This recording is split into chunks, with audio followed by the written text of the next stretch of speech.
الحمد الله أكبر الله أكبر الله أكبر لا إله إلا الله الله أكبر الله أكبر ولله الحمد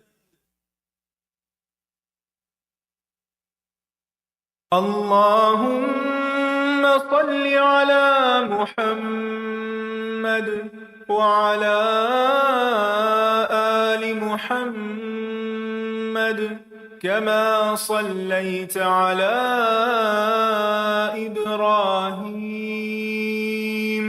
وعلى آل إبراهيم إنك حميد مجيد اللهم بارك على محمد وعلى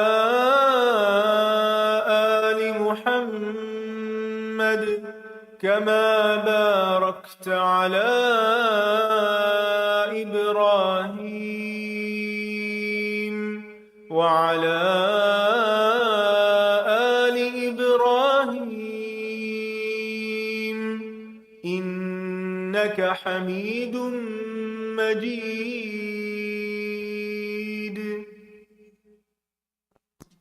السلام علیکم ورحمۃ اللہ وبرکاتہ. کیا حال ہے سب کا؟ الحمدللہ. نحمده ونصلی علی رسولہ الکریم، اما بعد، فاعوذ باللہ من الشیطان الرجیم، بسم اللہ الرحمن الرحیم.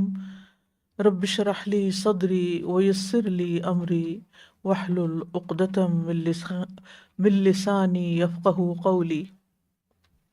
كما أرسلنا فيكم رسولا منكم يتلو عليكم آياتنا ويزكيكم ويعلمكم الكتاب والحكمة ويعلمكم ما لم تكونوا تعلمون. اس باب کی دوسری حدیث ہم پڑھیں گے. وعن ابی ذر رضی اللہ عنہ قال قلت یا رسول اللہ ای الاعمال افضل؟ قال الایمان باللہ والجہاد فی سبیل اللہ. قال قلت ای الرقاب افضل؟ قال انفسها عند اہلها واکثرها ثمنا. متفق علیہ. ابو ذر رضی اللہ عنہ بیان کرتے ہیں کہ میں نے عرض کیا یا رسول اللہ کون سے اعمال افضل ہیں؟ آپ نے فرمایا اللہ پر ایمان لانا اور اللہ کے راستے میں جہاد کرنا. ابو ذر رضی اللہ عنہ کہتے ہیں کہ میں نے کہا کون سی گردنیں افضل ہیں، یعنی ان کو آزاد کرنا. آپ نے فرمایا جو ان کے مالکوں کے نزدیک زیادہ عمدہ اور زیادہ قیمتی ہوں. تو اس میں حدیث کا جو پہلا حصہ ہے اس پر ہم گزشتہ ابواب میں کافی تفصیل سے بات کر چکے ہیں کہ افضل اعمال کون سے ہیں، اور ان میں خاص طور پر سب سے پہلے تو اللہ پر ایمان لانا، اور پھر اس کے بعد اللہ کے راستے میں جہاد کرنا. کہیں والدین کے ساتھ احسان کا ذکر بھی آیا، اور یہاں پر آپ صلی اللہ علیہ وسلم نے ایک اسپیسیفک سوال کا جواب دیا کہ کون سے غلام افضل کرنا افضل ہے. تو آپ نے فرمایا جو ان کے مالکوں کے نزدیک زیادہ عمدہ اور قیمتی ہوں، یعنی یہ ایسا کرنا زیادہ افضل ہے. کیونکہ یہ زیادہ مشکل کام ہے، اور جو کام جتنی مشکل سے کیا جاتا ہے، جس پر زیادہ محنت آتی ہے، اس کا اجر بھی زیادہ ہوتا ہے. تو اس سے یہ اصول بھی پتہ چل رہا ہے کہ جتنی قیمتی چیز اللہ کے راستے میں خرچ کی جائے گی اسی اعتبار سے اس کا اجر و ثواب بھی زیادہ ہوگا. یعنی اگر آپ زیادہ مہنگی چیز دیتے ہیں تو زیادہ اجر و ثواب ہوگا، زیادہ کوانٹٹی میں دیتے ہیں تو زیادہ ہوگا. بہرحال اس کے ساتھ اچھی نیت اور ارادہ اور اخلاص وہ سب چیزیں ساتھ ہیں. قرآن مجید میں بھی سورۃ آل عمران میں آتا ہے لن تنالوا البر حتی تنفقوا مما تحبون، تم نیکی کو ہرگز نہیں پا سکتے جب تک کہ تم وہ خرچ نہ کرو جس سے تم محبت کرتے ہو۔ تو عام طور پر انسان کس چیز سے محبت کرتا ہے؟ جو زیادہ قیمتی ہوتی ہے۔ اب آپ کے پاس ایک سونے کی رنگ ہو، ہیرے کی رنگ ہو، اور دوسری طرف چاندی یا لوہے کی ہو، تو آپ اس میں سے کس کو پریفر کریں گے؟ کیا پسند کریں گے؟ ہیرا پسند کریں گے، گولڈ پسند کریں گے۔ تو اسی طرح جب آپ اللہ کی راہ میں کوئی چیز دیتے ہیں تو اللہ تعالیٰ پھر کیا پسند کرے گا؟ جو زیادہ قیمتی ہو، جو آپ کو زیادہ پسند ہو، جو زیادہ محبوب ہو، جس کی ویلیو زیادہ ہو۔ انس رضی اللہ عنہ کہتے ہیں کہ نبی صلی اللہ علیہ وسلم ممبر پر تشریف فرما تھے کہ ابو طلحہ رضی اللہ عنہ نبی صلی اللہ علیہ وسلم کے پاس آئے اور نبی صلی اللہ علیہ وسلم سے پوچھا کہ آپ کی کیا رائے ہے؟ اللہ عز و جل نے یہ آیت نازل فرمائی ہے لن تنالوا البر حتی تنفقوا مما تحبون، اور مجھے اپنے سارے مال میں سے میری بیرحا کی زمین سب سے زیادہ محبوب ہے، میں اس کے ذریعے اللہ عز و جل کا قرب حاصل کرنا چاہتا ہوں۔ تو رسول اللہ صلی اللہ علیہ وسلم نے فرمایا واہ واہ، بیرحا تو بڑا نفع بخش مال ہے۔ پھر انہوں نے وہ باغ لوگوں میں تقسیم کر دیا، یعنی انہوں نے اس آیت سے انسپائر ہو کر سب سے قیمتی چیز اللہ کے راستے میں دی۔ اور اس کی کافی تفصیلات آتی ہیں جو آپ اس آیت کی تفسیر میں سن بھی چکے ہوں گے کہ کس طرح نبی صلی اللہ علیہ وسلم نے انہی کے خاندان کے لوگوں پر اس کو تقسیم کر دیا۔ تو آپ دیکھیے فی سبیل اللہ دینا بہت آسان ہوتا ہے دین کے راستے میں، دین کی خدمت میں، کیونکہ وہ ایک مجموعی طور پر کسی کے پاس جا رہا ہوتا ہے، لیکن رشتہ داروں کو کچھ دینا زیادہ مشکل کام ہوتا ہے، اور وہ بھی پھر دور کے رشتہ داروں کو۔ یعنی یہ ایک انسان کا اچھا خاصا امتحان ہوتا ہے کہ اس کی ملکیت میں ایک بہت بڑی لینڈ ہو اور وہ ڈیوائیڈ کر دی جائے اس کے رشتہ داروں میں۔ تو اگر ہم میں سے کسی کے ساتھ یہ ہو تو اس کا حال کیا ہوگا؟ لیکن اب اس لیے جن لوگوں کا یقین ہم سے زیادہ تھا اور وہ جو جنت کے خریدار تھے، ان کے لیے چیز پھر مشکل نہیں تھی۔ اور یہاں پر جو چیز بتائی گئی ہے وہ کیا ہے کہ سب سے قیمتی غلام، اور قیمتی غلام کون؟ جو مالک کے نزدیک زیادہ قیمتی ہو۔ اب غلامی کا یہ سلسلہ تو ختم ہو گیا ہے، لیکن یہ ہے کہ آج کے دور میں جیسے کل بھی بات ہوئی تھی کہ کسی کو قید سے چھڑوانا، کسی مظلوم قیدی کو، اسی طرح کسی مقروض کی گردن آزاد کروانا۔ جیسے کل بات ہو رہی تھی نا کہ 1,00,000 روپیہ قرض لیا اور پھر وہ ساری زندگی کے لیے ان کا کام فری کر رہے ہیں۔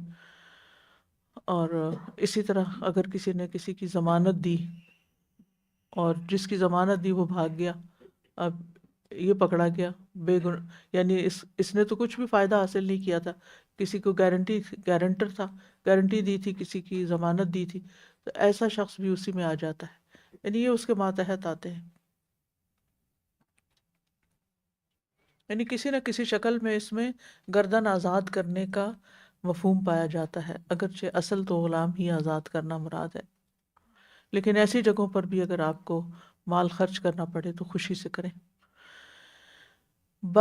نیکسٹ باب ہے باب فضل الاحسان الی المملوک، غلام کے ساتھ حسن سلوک کرنے کی فضیلت۔ غلام کے ساتھ حسن سلوک کرنے کی فضیلت۔ قال اللہ تعالی وَاعْبُدُوا اللَّهَ وَلَا تُشْرِكُوا بِهِ شَيْئًا وَبِالْوَالِدَيْنِ إِحْسَانًا وَبِذِي الْقُرْبَى وَالْيَتَامَى وَالْمَسَاكِينِ وَالْجَارِ ذِي الْقُرْبَى وَالْجَارِ الْجُنُبِ وَالصَّاحِبِ بِالْجَنبِ وَابْنِ السَّبِيلِ وَمَا مَلَكَتْ أَيْمَانُكُمْ، اللہ کی عبادت کرو اور اس کے ساتھ کسی چیز کو شریک مت ٹھہراؤ، والدین کے ساتھ بھلائی کرو اور رشتہ داروں، یتیموں، مسکینوں، رشتہ دار پڑوسی اور اجنبی پڑوسی، پاس بیٹھنے والے اور مسافر کے ساتھ، اور ان کے ساتھ جن کے تمہارے دائیں ہاتھ مالک ہوئے، یعنی غلاموں کے ساتھ، یعنی ان سب سے حسن سلوک کرو۔ وَاعْبُدُوا اللَّهَ وَلَا تُشْرِكُوا بِهِ شَيْئًا وبالوالدين إحسانا وبذي القربى واليتامى والمساكين والجار ذي القربى والجار الجنب والصاحب بالجنب وابن السبيل وما ملكت أيمانكم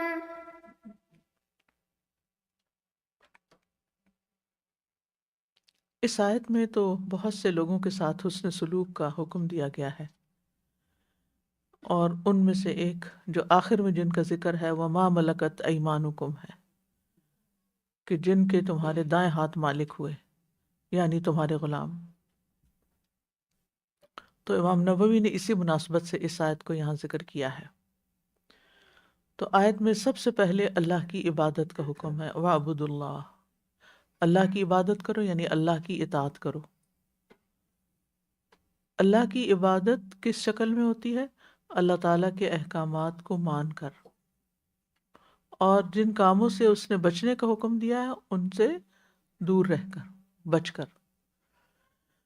بعض لوگوں کی زندگی میں عجب تضاد ہوتا ہے، ایک طرف وہ نماز بھی پڑھ رہے ہوتے ہیں، تہجد بھی پڑھ رہے ہوتے ہیں، عمرے بھی کر رہے ہوتے ہیں، صدقہ خیرات بھی دے رہے ہوتے ہیں، اور دوسری طرف حرام کام بھی ساتھ ساتھ چل رہے ہوتے ہیں، سود کا کاروبار بھی کر رہے ہوتے ہیں، اور اسی طرح بعض لوگ شراب بھی پی رہے ہوتے ہیں، یا دوسروں کے حقوق مار جاتے ہیں، ان کے مال غصب کر لیتے ہیں، یا جو بزنس کرتے ہیں اس میں فراڈ کرتے ہیں، دھوکہ دیتے ہیں لوگوں کو۔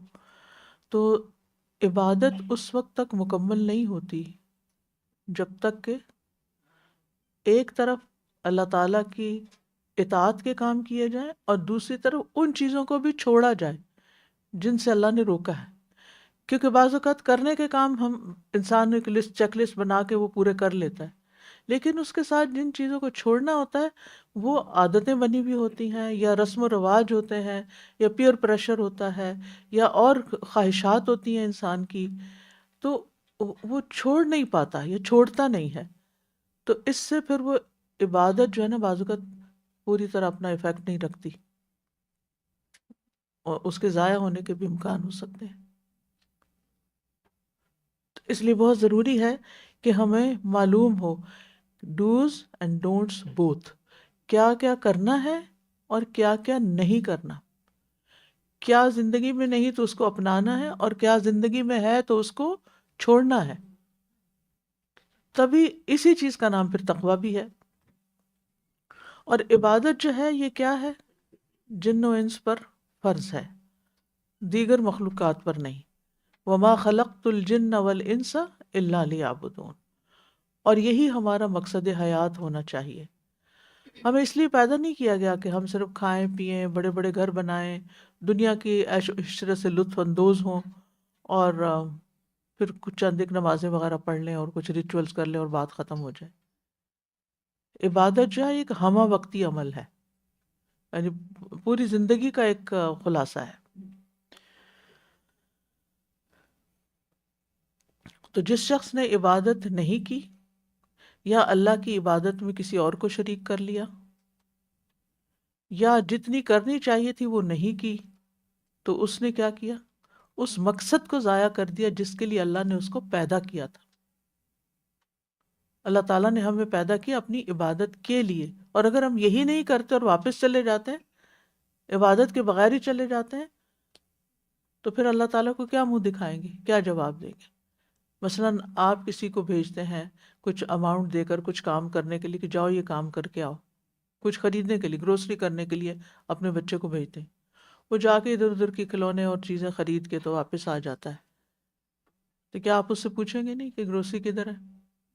تمہیں تو اس لیے پیسے دیے تھے کہ تم جا کر گھر کی ضرورت کی چیزیں لے کر آؤ، اور تم کچھ اور ہی کر کے آ گئے۔ خفا ہوں گے یا خوش ہوں گے؟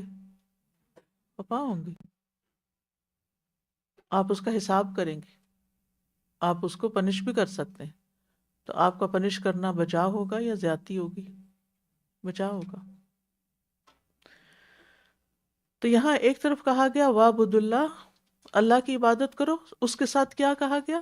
وَلَا تُشْرِكُوا بِهِ شَيْئًا، اس کے ساتھ کسی بھی چیز کو، شیئن یا نکرہ، کوئی بھی چیز، اینی تھنگ، کچھ بھی، چھوٹی یا بڑی، نہ کسی فرشتے کو جیسے جبریل ہے مثلا، نہ کسی رسول کو جیسے محمد صلی اللہ علیہ وسلم ہے اور باقی انبیاء، نہ ہی اولیاء اللہ کو، نہ بزرگان دین کو، نہ ہی کسی شخصیت کو، نہ کسی پتھر کو، نہ کسی درخت کو، کسی کو بھی نہیں، صرف اللہ کو،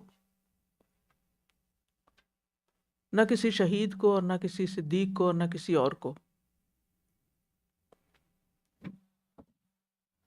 کیونکہ جس نے اللہ کے ساتھ کسی کو شریک کیا وہ شرک اکبر کا مرتکب ہوا اور اس پر جنت حرام ہو گئی۔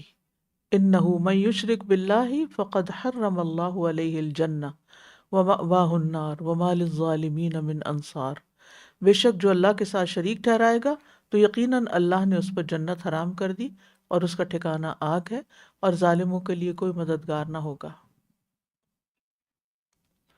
اس میں شرک کی دو قسمیں ہوتی ہیں، ایک ہوتا ہے شرک اکبر اور ایک ہوتا ہے شرک اصغر۔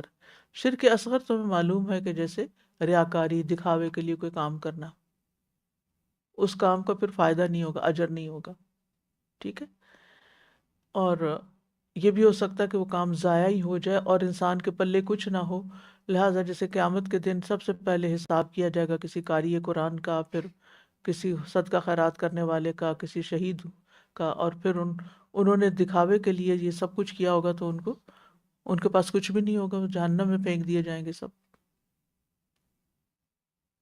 کیونکہ شرک کیا انہوں نے، اللہ کے ساتھ لوگوں کو شریک کر لیا۔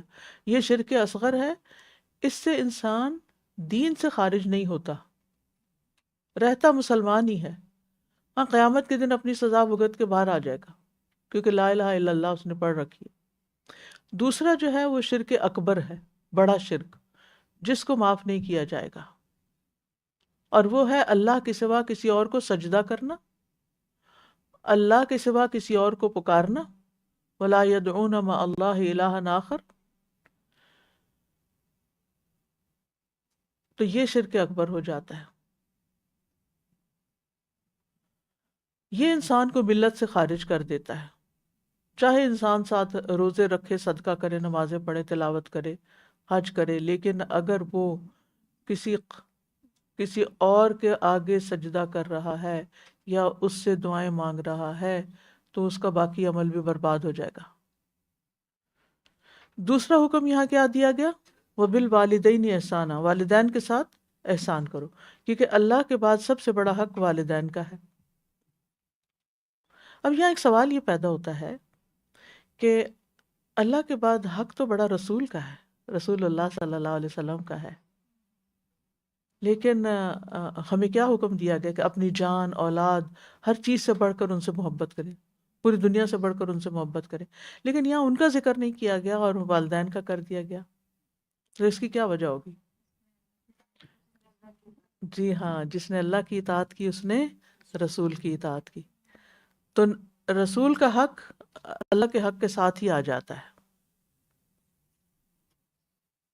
کیونکہ اللہ کی عبادت اسی وقت قبول ہوگی جب وہ سنت کے مطابق ہوگی،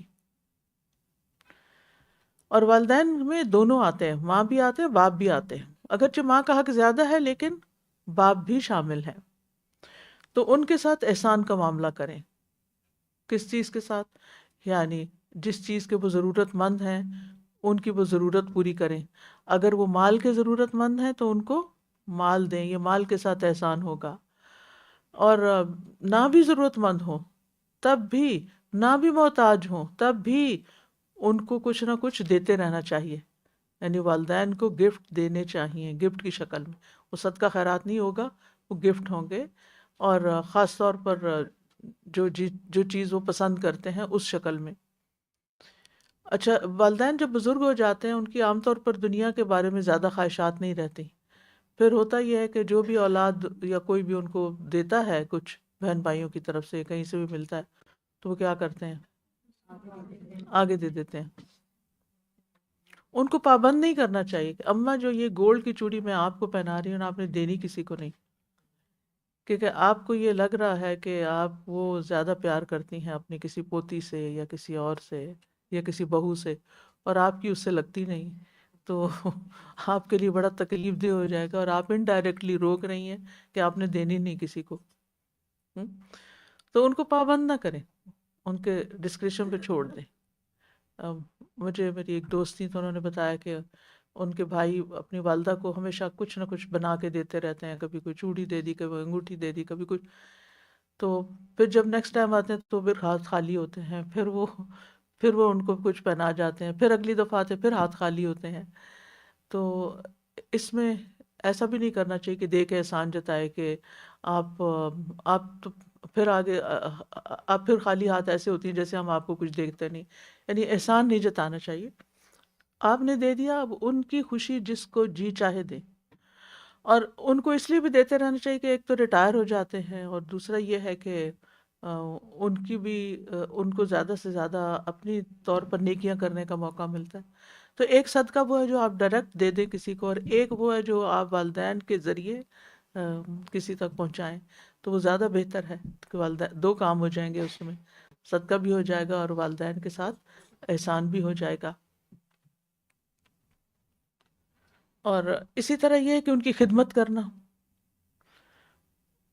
ان کی خدمت کرنا، ان کو اگر آپ کا کوئی خاص سٹیٹس ہے یا منصب ہے، یا اللہ نے آپ کو زندگی میں زیادہ سہولتیں دے رکھی ہیں، بعض اوقات ایسا ہوتا ہے نا، ماں باپ غریب ہوتے ہیں، بچے پڑھ لکھ جاتے ہیں، بہت آگے نکل جاتے ہیں، اور ماں باپ ابھی بیچارے اسی حال میں ہوتے ہیں، تو ان کو اسی حال میں نہیں رہنا دینا چاہیے، ان کا سٹیٹس بھی اوپر کرنا چاہیے، ان کو ان کے رہنے کا اچھا انتظام کرنا چاہیے، ان کے کھانے پینے کا، ان کی دیگر ضروریات کا۔ اگرچہ یہ سب کرتے ہیں لیکن یاد دہانی کرانا بڑا ضروری ہے، کیونکہ بعض اوقات ہم غفلت برت جاتے ہیں اپنی زندگی کی مصروفیات میں۔ تو یہ ہے کہ مال، جاہ اور خدمت، وقت، جی ہاں۔ پھر رشتہ داروں کے ساتھ احسان ہے، تو وہاں بھی آپ مال جاہ کے ساتھ احسان کریں گے، صلہ رحمی کریں گے، قطع تعلقی سے بچیں گے، اور اگر وہ ضرورت مند ہوں گے تو پہلے ان کو دیں گے، کیونکہ حدیث میں آتا ہے کہ بے شک مسکین کو صدقہ دینا صرف صدقہ دینا ہے، اور جبکہ قرابت دار کو صدقہ دینا صدقہ بھی اور صلہ رحمی بھی ہے، تو پہلے حقدار وہ ہیں، ان پر پہلے خرچ کریں۔ اور اس کا فائدہ کیا ہے رشتہ داروں کو دینے کا؟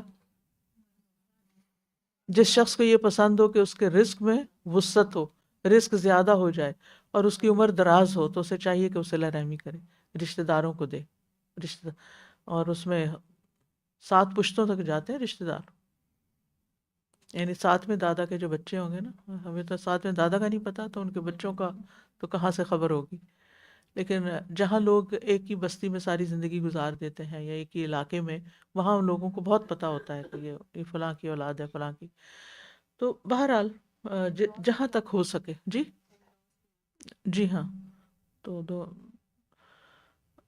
اور پھر آپ دیکھیے کہ حدیث میں آتا ہے کہ جس نیکی کا جلد اجر مل جاتا ہے، یعنی دنیا میں بھی اس کا بدلہ مل جاتا ہے، وہ رشتہ داروں کے ساتھ اچھا سلوک ہے، صلہ رحمی ہے۔ یہاں تک کہ کچھ گھرانوں کے لوگ فاجر و فاسق ہوتے ہیں، یعنی کوئی دین پر نہیں بھی ہوتے لیکن صلہ رحمی کرتے ہیں، تو ان کے مال بڑھ جاتے ہیں، ان کے افراد بڑھ جاتے ہیں۔ یعنی ایک شخص اللہ کا حق نہیں بھی دیتا لیکن رشتہ داروں کو دے رہا ہے، تو اس کا صلہ اس کو دنیا میں مل جائے گا، اچھا ملے گا اس کو۔ پھر یتیموں اور مسکینوں کے ساتھ احسان ہے، یہاں بھی مال، وقت اور جاہ وغیرہ کے ساتھ۔ اگر چھوٹے ہوں، وہ ہوتے ہی چھوٹے ہیں یتیم، بڑے ہو کر تو یتیم نہیں رہتے، تو ان کی پرورش اچھی طرح کی جائے، جیسے اپنے بچوں کی فکر کی جاتی ہے ان کی بھی فکر کی جائے، ان سے نرمی سے پیش آیا جائے، ان کے سر پہ شفقت سے ہاتھ پھیرا جائے، اور مسکین جو ہے وہ اس کو خالی ہاتھ نہ لوٹایا جائے، ان کی کچھ نہ کچھ ضرورت پوری کر دی جائے۔ ایک آدمی نے رسول اللہ صلی اللہ علیہ وسلم سے اپنے دل کی سختی کی شکایت کی، تو آپ نے فرمایا اگر تم دل کو نرم کرنا چاہتے ہو تو مسکین کو کھانا کھلاؤ اور یتیم کے سر پہ ہاتھ پھیرو۔ اگر سمجھتے ہو کہ دل سخت ہو رہا ہے اور کسی نماز میں دل نہیں لگ رہا یا کہ بے چینی زیادہ ہے، بے سکونی ہے، تو یہ کام کرو۔ پھر رسول اللہ صلی اللہ علیہ وسلم نے فرمایا میرے لیے ضعیف اور کمزور لوگوں کو تلاش کرو، ڈھونڈ لاؤ، یعنی تاکہ میں ان کے ساتھ کچھ احسان کروں. تم لوگ اپنے کمزور لوگوں ہی کے ذریعے رزق دیے جاتے ہو، یعنی یہ تمہارے رزق میں اضافے کا سبب ہے. پھر ہمسائے کے ساتھ، چاہے ایک رشتہ دار ہمسائے ہوں، چاہے اجنبی ہمسائے ہوں، چاہے غیر رشتہ دار ہمسائے ہوں، مسلم ہو نان مسلم ہو، اور یہ انسان کے ایمان کی علامت ہے. اللہ کے ہاں بہترین پڑوسی وہ ہیں جو اپنے پڑوسی کے لیے بہتر ہوں. حدیث میں آتا ہے حسن اخلاق، ہمسائیگی، اچھی ہمسائیگی شہروں کو آباد کرتی ہے اور عمر میں اضافے کا سبب بنتی ہے، عمر میں برکت کا سبب بنتی ہے جو اپنے نیبرز کے ساتھ اچھا ہوتا ہے. پھر ساتھی کے ساتھ احسان. ساتھی وہ بھی ہے جو ساتھ بیٹھا ہوا ہے آپ کے، چاہے آپ کا رشتہ، آپ اسے جانتے ہیں یا نہیں، آپ کا دوست ہے یا نہیں. اور ساتھی وہ بھی ہے جس کو جو آپ کا دوست ہے. سفر کا ساتھی بھی کوئی ہو سکتا ہے، زندگی کا ساتھی بھی ہو سکتا ہے، بیوی یا شوہر، ٹھیک ہے. اور اسی طرح طالب علم اور استاد بھی ہو سکتا ہے، یا کاروباری سلسلے میں یا جاب کے سلسلے میں جو لوگ ایک جگہ بیٹھ کے کام کرتے ہیں وہ سب بھی ایک دوسرے کے ساتھی ہیں. ان سب کے ساتھ بھی اچھا سلوک کرنا چاہیے. پھر مسافر، اس میں مہمان بھی داخل ہے. جی ہاں، مہمان کون ہوتا ہے؟ پہلے یہ ذرا ڈیفائن کریں. مہمان کون؟ جو تھوڑے دیر کے لیے آئے، تھوڑے کم عرصے کے لیے آئے، جو ساتھ نہ رہتا ہو، جو روز نہ آتا ہو. مثال کے طور پر آپ لوگ روز آتے ہیں یہاں، لیکن مسز آگا میں، برامپٹن وغیرہ میں ہر جگہ الہدا کی کلاسز ہیں. تو وہ کلاسز کے لوگ ونس ان وائل، کبھی 6 مہینے سال میں ایک دفعہ آپ کے ہاں گیسٹ بنتے ہیں. تو وہ کیا ہیں؟ آپ کے مہمان ہیں. ہو سکتا ہے کہ آپ کی بریک ہوئی ہو اور وہ مہمان پہلے سے کیفیٹیریا میں بیٹھے ہوں. تو اب آپ کیا سوچیں گے؟ کیا سوچنا چاہیے آپ کو؟ ان کو عزت دینی چاہیے، نہ کہ یہ سوچیں یہ کیا آج ہماری جگہ پر، یہ ایک تو ان لوگوں نے تنگ کیا ہوا ہے، روز آ جاتے ہیں کوئی اور بیٹھ جاتے ہیں ہماری جگہوں پہ. کیا یہ قرآن کے اس حکم پر عمل کرنا ہوگا؟ نہ. تیوری چڑھانا بھی، تلخ بات کرنا، کسی قسم کی کوئی بھی ایسا جیسچر دینا کہ جس سے دوسرے کو برا محسوس ہو. مہمان کو برا نہیں محسوس کرانا چاہیے. یہ ایمان کے منافی ہے.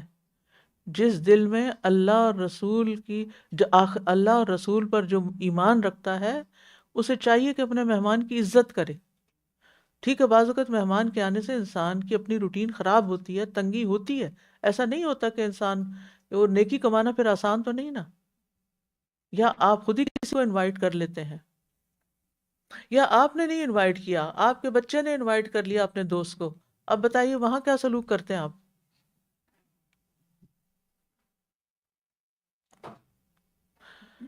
آپ کمبائنڈ فیملی سسٹم میں رہتے ہیں، آپ کی بہو نے بلا لی اپنی کوئی فرینڈ. اب آپ کیا ہو رہے ہیں؟ آپ کو کیا ہو رہا ہے کہ کیوں آئی ہے اس کی دوست، یہ پتہ نہیں کون آ گئی ہے، کیا ہو رہا ہے؟ نہیں. جو آپ کے گھر آ گیا نا ایک دفعہ، چاہے وہ آپ نے بلایا یا گھر کے کسی بندے نے بلا لیا، یا وہ بن بلایا آ گیا. یہ بھی ہوتا ہے نا بعض اوقات، کہتے میں راہ چل رہی تھی، جا رہی تھی، میں نے سوچا ملتی جاؤں. تو ایسی صورت میں اس وقت آپ کو نہ اپنے فیشل ایکسپریشن ایسے دینے ہیں کہ دوسرا تکلیف محسوس کرے، نہ زبان سے کچھ کہنا ہے، نہ رویے سے، نہ عمل سے. ہاں، اگر آپ کو کوئی ہیلپ چاہیے ان کی سروس کے لیے تو آپ وہ ہیلپ لے لیں، کسی سے، گھر والوں سے لے لیں، نیبر سے لے لیں، کسی اور سے. پہلے زمانے میں کیا ہوتا تھا، جب کسی کے یہاں کوئی مہمان آتے تھے وہ سارے محلے کا مہمان ہوتا تھا.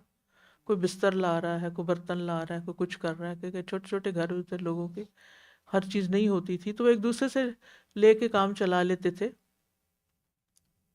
اور بعض اوقات ایسے بھی ہوتا ہے کہ ایک یعنی کہ آپ کے گھر کوئی مہمان آئے ہیں تو آپ کی جو فرینڈ ہیں وہ بھی ان کو انوائٹ کر رہی ہیں کہ ہمارے یہاں کھانا کھا لیں. کوئی دوسرا بلا رہا ہے، کوئی تیسرا بلا.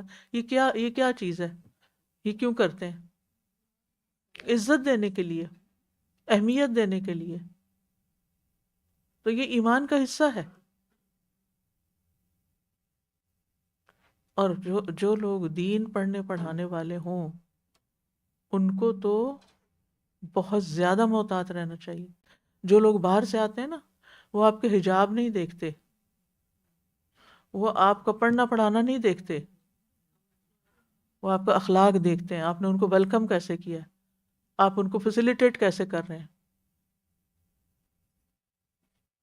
ٹھیک ہے نا. اچھا، پھر مہمان صرف گھر میں نہیں ہوتے، آپ کے ادارے میں آنے والا کوئی بھی شخص جو آپ کا ڈور کراس کر کے اندر آ جاتا ہے وہ بھی مہمان ہے آپ کا. آپ اس کو سلام کریں، آپ اس کا اگر اس کو کوئی سوال ہے، کوئی بات ہے، آپ اس کو ہیلپ کریں. اچھا، بعض اوقات یہ ہوتا ہے کوئی آ کے بیٹھا ہوتا ہے نا، اب اس کو اسمائل تک نہیں دیتے، سلام نہیں کرتے، اپنے دوستوں میں بیٹھے ہوئے ہنس رہے ہیں، باتیں کر رہے ہیں، کوئی پرواہ نہیں کون آ رہا ہے کون جا رہا ہے. یہ بھی نہیں ہونا چاہیے.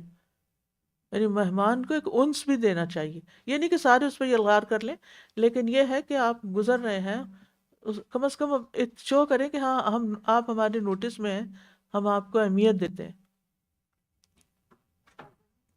جی تراویح پہ جب آتے ہیں نا یہ بچیاں کبھی کبھی نماز پڑھنے کے لیے تراویح پہ آتے تو ہم سب لوگ اکثر میں نے نوٹ کیا کہ بہت سختی کرتے ہیں ان کے ساتھ. جی ہاں، یہ کہہ رہی ہیں کہ تراویح پہ جیسے بچیاں کبھی کبھار، یعنی عام دنوں میں تو وہ نہیں آتی، تو تراویح پہ آ جاتی ہیں. دن کو تو کوئی یونیورسٹی جا رہا ہے، کوئی جاب پہ جا رہا ہے، لیکن یہ کہ رات کو وقت نکال کے کوئی آگے، اب ان کو نماز نہیں پڑھنی آتی یا ان کا حجاب ٹھیک نہیں ہے یا کچھ، تو آپ کو جھٹ سے یہ نہیں کہنا چاہیے یہ ذرا اسکارف ٹھیک کر لیں یا فلاں کر لیں. ایسی باتیں نہیں کرنی چاہیے. وہ آپ کو دیکھ رہی ہیں نا، آپ اپنے عمل سے بتائیں آپ کو ان کو کیا کرنا چاہیے. ٹھیک ہے نا. اسی طرح کچھ لوگ جمعہ پڑھنے آتے ہیں، تو اگر ایک سے دوسرے جمعے، ایک دفعہ وہ ایک خاتون تھی آگے، تو میرے ساتھ بیٹھی خاتون نے ان کو کہا کہ آپ پاؤں اس طرف نہیں اس طرف نکالا کریں. تو ان کا ہاں پچھلی دفعہ مجھے کسی نے کہا تھا. تو اب مجھے یہ ڈر پڑا کہ اگلی دفعہ یہ یہاں نہیں آئیں گی، کہ جہاں ان کو ہر ہفتے کوئی بتائے کہ آپ اپنی پوزیشن ٹھیک کر لیں. اس کا یہ مطلب نہیں کہ ہم چھوڑ سکتے ہیں، لیکن ہمیں سوچنا چاہیے کہ ہم بات کنوے کیسی کی ہے. ایک یہ کہ ہم بات کچھ بھی نہیں کر رہے، صرف اس کو اشاروں سے کہہ رہے ہیں کہ ٹھیک کرو اپنے آپ کو. طریقہ اچھا ہونا چاہیے. ٹھیک ہے نا. یہ چھوٹی چھوٹی چیزیں میٹر کرتی ہیں اور یہ سیکھنے کی ہیں اور یہ ہمارے اندر ہونی چاہیے. یہ اسلام ہے جو ہمارے رویے سے ٹپکتا ہے.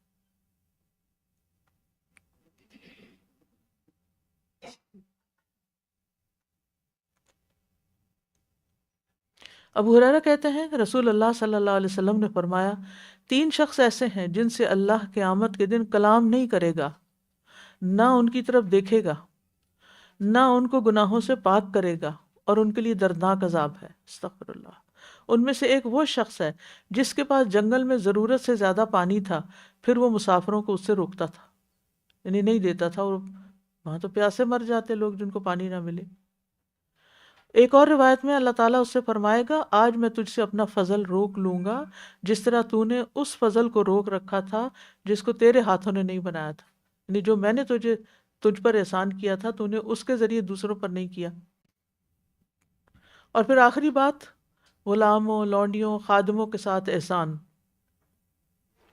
جو آپ کے ماتحت کام کر رہے ہوں، اگرچہ غلام نہ ہوں، جو آپ کے امپلائیز ہوں، ان کے ساتھ بھی احسان. اور بہترین لیڈر وہ ہوتا ہے جو اپنے امپلائیز کے ساتھ اچھا، جو انسانوں کا قدردان ہوتا ہے.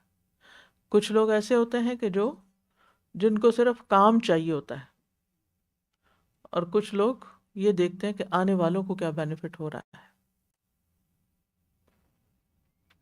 تو اس آیت سے کیا پتہ چلتا ہے کہ ہمارا دین انتہائی خوبصورت اور حسین کاموں کا امتزاج ہے، جس میں اللہ کی عبادت بھی ہے، بندوں کی خدمت بھی ہے، بندوں کے ساتھ احسان. اچھا، یہ حکم صرف چند لوگوں کو نہیں دیا جا رہا، یہ سب کو دیا جا رہا ہے. اگر سب کے سب لوگ دوسروں پر احسان شروع کر دیں گے تو کیا ہوگا؟ معاشرہ کتنا خوبصورت ہو جائے گا. اور پھر یہ کہ جو احسان کرتا ہے اللہ تعالیٰ اس سے محبت کرتا ہے، اس کی مدد کرتا ہے. ان اللہ مع الذین اتقوا والذین هم محسنون. اللہ کی رحمت ملتی ہے. ان رحمت اللہ قریب من المحسنین. اور احسان کرنے والے کے لیے اللہ تعالیٰ بہت فضل فرماتا ہے.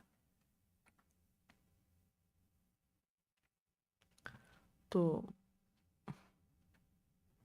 اخلاص جو ہوتا ہے وہ دل میں ہوتا ہے، اور احسان جو ہوتا ہے وہ ظاہر سے ہوتا ہے، ظاہری عمل سے ہوتا ہے. بلا من اسلم وجہہ للہ وہو محسن فلہ اجرہ عند ربہ انہ لا یفلح الظالمون. یاد نہیں مجھے آخری حصہ آیت کا. بہرحال کیا مطلب ہے اس کا؟ جس نے اپنا چہرہ اللہ کے سپرد کر دیا، یعنی مخلص ہو گیا، خالص اللہ کے لیے کام کر رہا ہے، وہ محسن، اور کام کا طریقہ بھی اچھا خوبصورت ہے، تو اس کا اجر ان کے رب کے پاس ہے. ولا خوف علیہم ولا هم یحزنون. اور پھر خاص طور پر احسان، ہاں ایک اور چیز ہے کہ احسان کرنا چاہیے، احسان جتلانا نہیں چاہیے، یہ بھی یاد رکھیں. ٹھیک ہے، احسان کر کے جتلائیں نہیں، یہ حرام ہے، ناجائز ہے. نہ اللہ پر احسان جتائیں کہ اللہ میں نے آپ کی اتنی عبادت کی، تو نے میرے ساتھ کیا کیا، نعوذ باللہ. اور نہ ہی بندوں کے ساتھ اچھا کر کے پھر ان کو جتلائیں. اور خصوصاً مالی صدقات کے بعد قرآن نے خاص حکم دیا، یا ایھا الذین آمنوا لا تبطلوا صدقاتکم بالمن والاذی. اپنے صدقے ضائع مت کرو احسان جتا کر اور اذیت دے کر. اور قیامت کے دن 3 لوگوں سے اللہ جو بات نہیں کرے گا، ان میں سے ایک احسان جتلانے والا ہے. ٹھیک ہے، چلیے اگر آپ میں سے کوئی کچھ کہنا چاہے، ورنہ میں آگے چلوں گی.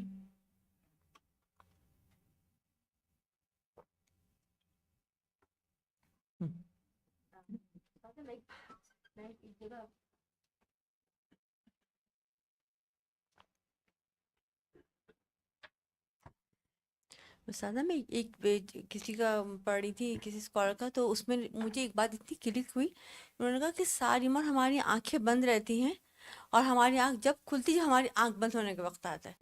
تو یقین کرو استاذہ جی، یہ بات تو یعنی کہ ہم لوگ سب یہی ہمارے حال ہے. تو میں نے کہا واقعی جی آپ ہمارا. استاد جی ابھی عبادت کی جیسے آپ نے بات کی کہ کچھ کام کرنے کے ہوتے ہیں، کوئی نہیں کرنے کے ہوتے، تو میں نے سوچ رہی تھی کہ کلمہ شہادت شروع بھی جو ہوتا ہے نفی سے ہوتا ہے، اور پھر ہوتا ہے کہ پہلے چھوڑنا ہے، اور پھر جو ہے وہ لا الہ ہے، پھر الا اللہ ہے. بالکل. جی سلمہ.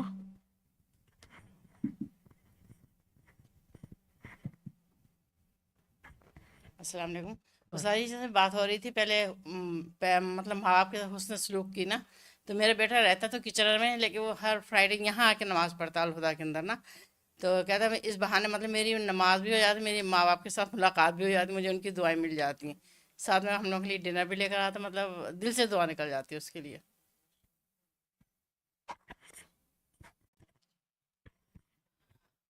استاذہ یہ حدیث میں جب آیت کوٹ کی جاتی ہے تو یہ پھر قرآن کے حوالہ اس میں ہم دیں گے یا حدیث کے بیان میں ہی آئے گا؟ قرآن کا حوالہ دیں گے. جب حدیث کے اندر آیت آ جائے نا تو قرآن کا حوالہ دیں گے. جی جی السلام علیکم اساتذہ جی. وعلیکم السلام. یہ میں پوچھنا چاہ رہی تھی کہ اسلامک ڈیفینیشن کے اکارڈنگلی مہمان کیا 3 دن کا مہمان ہوتا ہے؟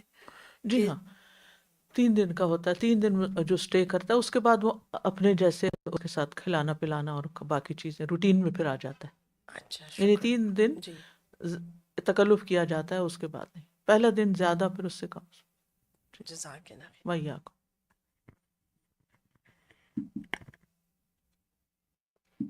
چلیے حدیث آگے چلے.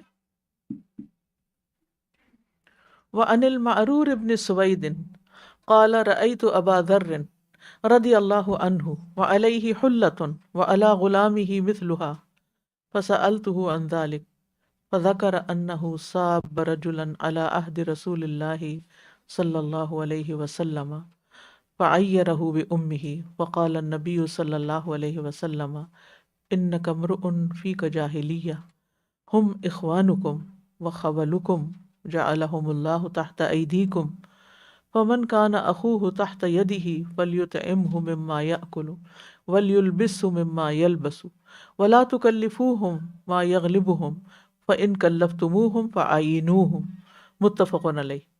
معرور بن سوید رضی اللہ عنہ بیان کرتے ہیں کہ میں نے ابو ذر رضی اللہ عنہ کو دیکھا، آپ نے ایک جوڑا پہنا ہوا تھا اور ان کے غلام کے جسم پر بھی ویسا ہی جوڑا تھا، سیم کپڑے، سیم برانڈ۔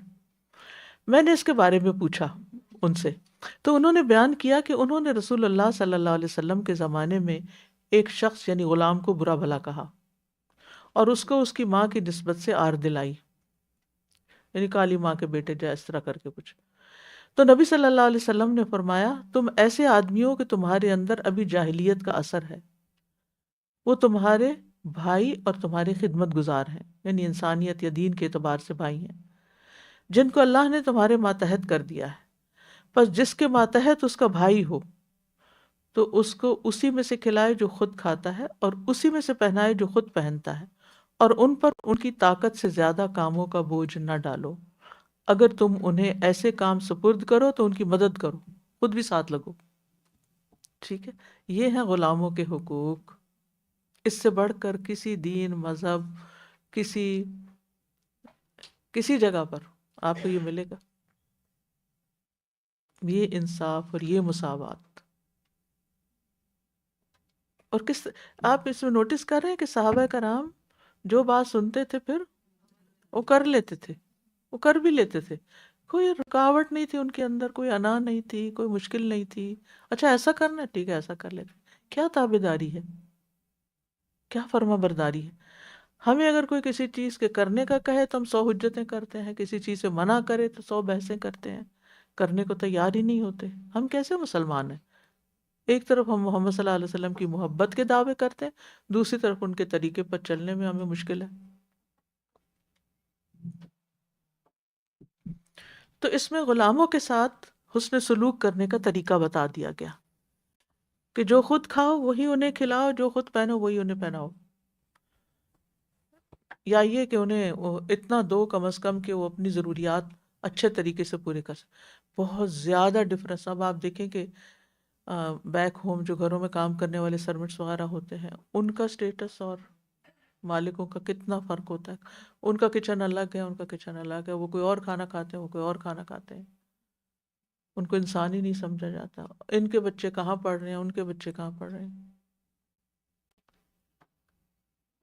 الحمدللہ اس سے بچے پڑھنے سے مجھے یاد آیا کہ اللہ کا شکر ہے جو الہدا کا اسلام آباد میں اسکول ہے AIS، اس میں جو بچے جو ایڈمیشن کا کرائیٹیریا، اس میں بالکل فرق نہیں کیا جاتا کہ کوئی اسکول کی آیا کا بچہ ہے یا چوکیدار کا بچہ ہے یا جمعدار کا بچہ ہے، کس کا ہے کس کا نہیں، سب کو ایکول۔ ان کو پھر ظاہر ہے کہ وہ گھر سے سپورٹ نہیں کر سکتے، سب کچھ ان کا پھر فری ہوتا ہے، اور کوئی ان کو فرق نہیں محسوس ہوتا کہ وہ دوسروں سے کم ہے۔ آپ کو نہیں پتا کہ وہ بچہ کسی امیر زادے سے کہیں آگے نکل جائے۔ لیکن یہ کہ عام طور پر ہمارے معاشرے میں ایک بہت بڑا فرق رکھ دیا گیا ہے۔ یہاں پر آپ کو وہ فرق کم نظر آئے گا۔ ہر شخص کسی نہ کسی اعتبار سے اپنی ضروریات پوری کر ہی لیتا ہے، لیکن اللہ تعالیٰ ہمیں صحیح معنوں میں مسلمان بننے کی توفیق دے اور مجبور انسانوں کے ساتھ ہمدردی کرنے کی توفیق عطا فرمائے۔ ہم دوسروں کی مجبوریوں سے فائدہ اٹھاتے ہیں۔ یہ مجبور ہے نا، اس نے کہاں بھاگ کے جانا ہے، اس کے ساتھ جو جی چاہے کرو۔ وہ تو چلے غلام ہے، وہ افسوس کی بات یہ کہ مسلمان مرد اپنی بیویوں کے ساتھ ایسا سلوک کرتے ہیں کہ اس کے آگے پیچھے کوئی نہیں، اس نے کہاں جانا ہے، جو جی چاہے اس کے ساتھ کرو، جو ظلم و ستم جی چاہے ڈاؤ، جب جی چاہے گھر سے نکال دو، جب جی چاہے واپس بلا لو، جب جی چاہے مارو، جب جی چاہے دو کچھ، جب جی چاہے روٹھ جاؤ، جب جی چاہے مان جاؤ۔ کیا یہ انسانیت ہے؟ کوئی مسلمان بھی ایسے کر سکتا ہے؟ کیا ہم بھول گئے کہ ہم نے اللہ کو جا کے جواب دینا ہے؟ اس ظلم و ستم کی انتہا کیا ہوگی؟ کہاں جا کے پڑے گا؟ اللہ ظالم کو مہلت دیتا رہتا ہے اور پھر وقت آتا ہے کہ ایسا پکڑتا ہے کہ وہ کہیں بھاگ نہیں سکتا۔ اللہ سے کوئی نہیں بھاگ سکتا۔